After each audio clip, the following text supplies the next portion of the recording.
Hello and welcome to all our viewers in Nigeria and around the world to the media news on Global Television. Coming to you live from the nation's capital, Abuja, I am Uyiya Umofwegbe, reminding our viewers that we are on DSTV channel 365 and Star Times channel 276. The remains of late former President Muhammadu Buhari has departed London aboard a Nigerian Air Force aircraft, accompanied by Vice President Kashif Shettima, Chief of Staff Femi Gbajabiamila, and other top government officials. Buhari, who died in a London hospital on Sunday, July 13 at about 4:30 p.m. after a prolonged illness, is said to be received by President Bola Tinubu in Katsina State at about noon today, ahead of his interment in Daura, his hometown in Katsina State. In honor of the late ex-leader, the federal government has declared Tuesday, July 15, a public holiday with full military honors planned for the funeral to be conducted in line with Islamic rites at his private residence. Meanwhile, thousands of police and Nigerian Security and Civil Defense Corps NSCDC operatives have been deployed across Katsina State ahead of the state's burial of late former President Muhammadu Buhari, with security presence concentrated around Daura and other strategic locations. Security agencies confirmed that both covert and overt personnel have been stationed in all 34 local government areas to ensure a peaceful ceremony and prevent any disruptions. The officers have been specifically tasked with protecting critical infrastructure and government assets at the local, state, and federal levels throughout the period of national mourning. Nigerians have described late former President Muhammadu Buhari as a leader whose life was defined by service, discipline, and a commitment to restore integrity to public office. Some Nigerians who spoke to our correspondent, Ubo Usoro, praised him for his fight against corruption, his simplicity, and love for the country. Former Nigerian President Muhammadu Buhari died in London after a long illness. He served as president from 2015 to 2023, and earlier as a military head of state from 1983 to 1985. In an interview, Nigerians reacted to the passing of the immediate past president Muhammadu Buhari, saying the entire country has been thrown into a state of mourning, adding that being a two-time president is one of Buhari's greatest legacies. Seriously, when I heard the news, I was so sad. I'm not really happy. He's our leader, he's our former president, he's our military head of state. That time, there's a policy that he brought that we all enjoy, and there's some policy he brought that we all sad. It's a very sad one for all of us Nigerians. Many people may have their own side of the story about Muhammadu Buhari, but for me, he's a very good man. They also described Buhari as a very good man who will be missed, while highlighting the End Power scheme as one of his major achievements. We know him with his disciplinary record, who against indiscipline that he introduced to Nigeria, which reshaped the minds of Nigerians. I really want to say I'm sorry for the great loss to the Buhari's family, because nobody is perfect. In every government, there's always the good and the bad. Death is actually so inevitable, and he is quite old. He has done his bit, he has tried his best for Nigeria, and I just send my deepest condolences to the family and to Nigerians. I pray that his soul rest in peace. As Nigerians reflect on the life and leadership of Muhammadu Buhari, many agree that his legacy, whether praised or criticized, has left a lasting mark on the nation's history. Ubong Usoro for Global TV.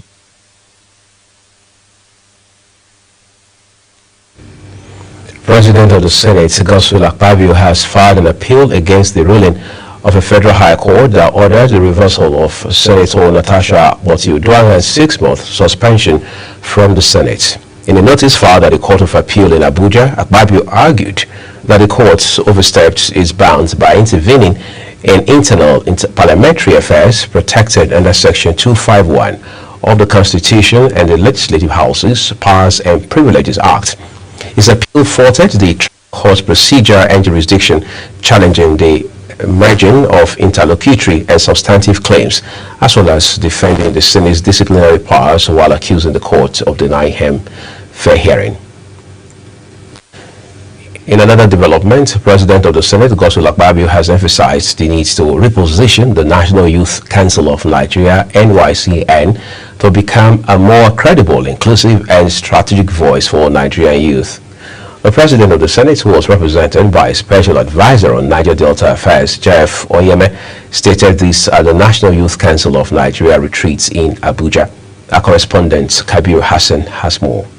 With a team repositioning the National Youth Council of Nigeria for national impact and youth-driven development, the President of the Senate says repositioning Nigerian youth is a key component of President Bola Tinubu's renewed hope agenda. He says the retreat will help strengthen the role of youth as a bridge with the government, thereby amplifying government effort and engaging youth in nation building. And this government have youth in mind. Programs are coming up. The previous government that has been there, they will just come up and say youth will do this, will do that, without doing anything. And when you check about it, when you move around and see the crime rates and everything that is happening, most of them are the youth. Go to the IG, or you move to the different states and get your database from the CPs, the commissioners. You will find out that most of the thing that is happening is the youth. So we are coming up with a good mindset. We are coming up with programs. We are coming up, moving around to bring out the youth, let them believe there is still hope.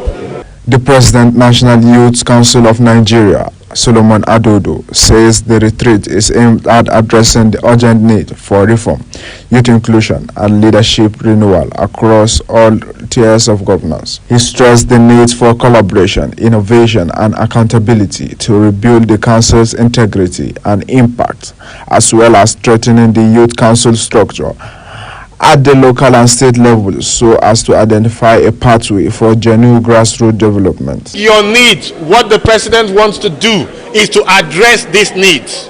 If there is unemployment, how can we together articulate and solve it? Young men and women are involved in the insecurity challenges. How can we together nip this in the bud? Vast lands and no food.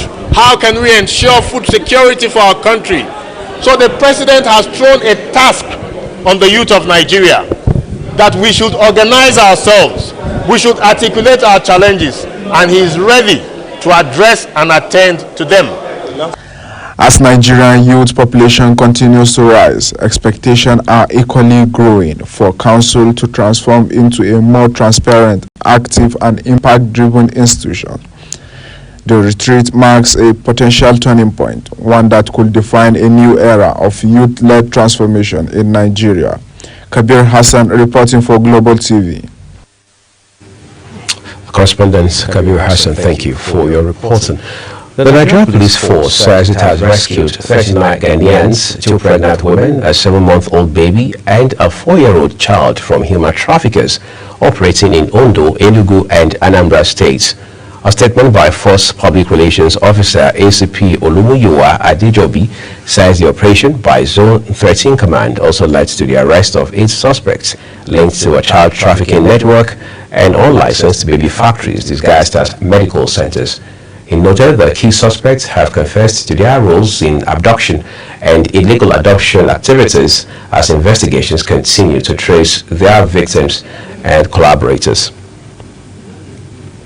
Troops of the 6th Division Nigerian Army have dismantled multiple illegal refining sites and arrested 50 suspected oil thieves in Rivers, Delta, Bayelsa, and Akwa Ibom states between June 30 and July 13, 2025.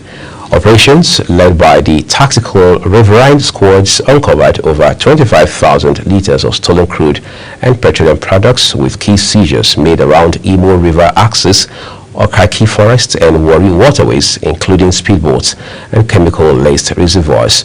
The Army destroyed numerous bunkering facilities and illegal refining tools as the Acting Deputy Director of Army Public Relations, Lieutenant Colonel Danjuma Jonah, reaffirmed ongoing efforts to deny criminals freedom to operate in the region. The Chief Executive Officer of Tide Hotel and Resorts, Ife Francis Shokoya, says it is possible to get a friendly and luxurious reception as a visitor in Nigeria. Ife Francis made this revelation at the opening ceremony of Tide Hotel and Resorts in Abuja. Ramsey Enoch Agbo now reports. The Chief Executive Officer of Tide Hotel and Resort, Ife Francis Shokoya, described Tide as a global brand that will bridge the gaps in the hospitality business. And I know that, having luxury, right, is possible. That having this kind of quality is possible. And that is what brought about, this vision that we should create this lasting legacy that would give our customers, just like you're experiencing here today and other people, bold elegance. In our values, when we're talking about, we're talking about being welcoming, loyal, the things that keep the customers and how they want to feel. That is the way we're going to sustain it, because when you do that, any customer any guest who comes here, would always keep coming back, and that's the experience that we want to keep. That's a legacy that we're driving towards. Guests at the grand opening ceremony, after a tour of the facility, express how they feel about Tide Hotels and Resorts. I'm going to recommend this to some of my colleagues because this is something that a whole lot of people are looking forward to. The location, it's really nice, and honestly, I'm going to recommend this on social media. And I like the idea that each of the rooms has its own music and mood lighting, really, that you can tailor, individually, manually adjusted by you. Tide Hotels and Resort is a brand that is positioned for both local and international customers, as the facility is equipped for a world-class luxury. Ramsey Enoch Agbo reporting for Global TV News. You're watching the live broadcast of the Midday News with Uyi Agmofwebe. Well, the rest of the news returns shortly. Dangote submits plans to build Nigeria's biggest seaport. Details coming, plus foreign and sports stories on the other side of this break. Please do stay with us.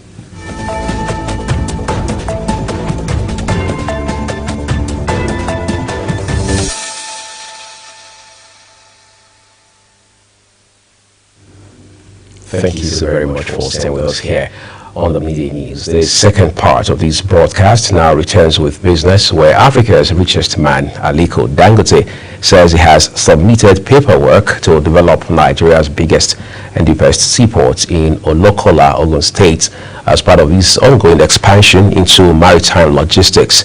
The proposed port, located 100 kilometers from his Lekki refinery and fertilizer complex, is expected to ease exports of fertilizer, liquefied natural gas and petrochemicals while handling imported raw materials and equipment. The port, if approved, will rival the Lekki deep sea port and marks Dangote's return to the Olokola site after shelving earlier plans due to conflicts with local authorities that have now been resolved.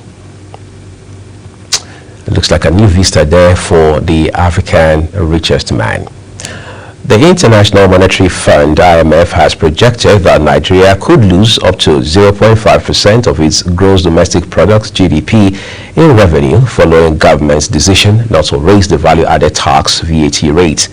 In its latest Article 4 report, the International Monetary Fund acknowledged recent tax reforms as a positive step, but warned that the choice of maintaining current VAT levels could hurt revenue generation, especially for states and local governments. The fund noted that although fuel subsidy removal and foreign exchange liberalization have improved macroeconomic stability, benefits have yet to reach most Nigerians amid rising poverty and limited cash transfer coverage.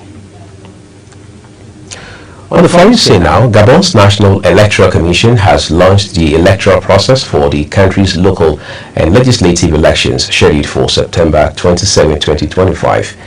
Key activities including voter register revision, party nominations, and electoral commission deployment will occur between July 14 and August 12, as according to a schedule ratified by the Constitutional Court. The polls mark the first major test for President Brice Oligui Nguema since he formed a new political party, the Democratic Union of Builders, and declared his intent to transition from military leader to elected politician. At least 46 civilians were killed and 37 others wounded when Sudan's Rapid Support Forces (RSF) attacked a village in North Kordofan State, according to the Sudanese Doctors Network.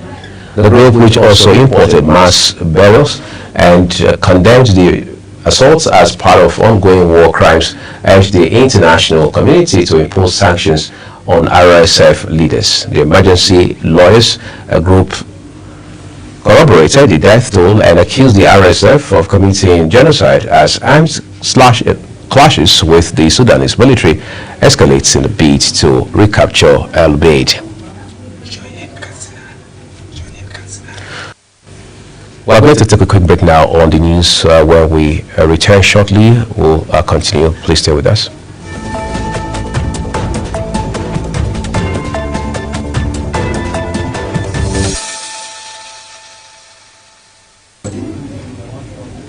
Well, thank you for staying with us on the news. This is where we'll leave it on the midday news. We're now going to take you to Katsina State, where activities are ongoing as part of the burial ceremony of late Nigeria's former president, Muhammadu Buhari. Global Television will continue to follow this development for you. I'm Uyi Agmofwebe. Thank you for watching.